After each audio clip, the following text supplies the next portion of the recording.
ആ ദിവസം ലോകം മുഴുവൻ അത്ഭുതത്തോടെ നോക്കും. കാരണം സൂര്യൻ പടിഞ്ഞാറിൽ നിന്നുദിക്കും.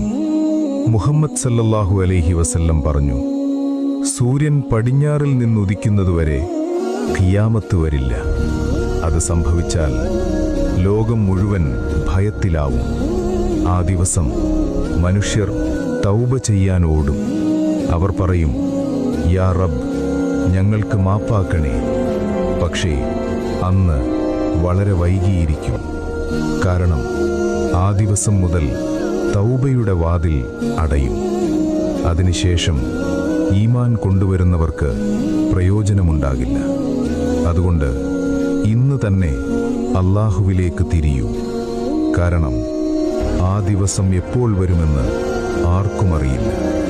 അല്ലാഹു നമ്മളെ നേരായ വഴിയിൽ നിലനിർത്തട്ടെ.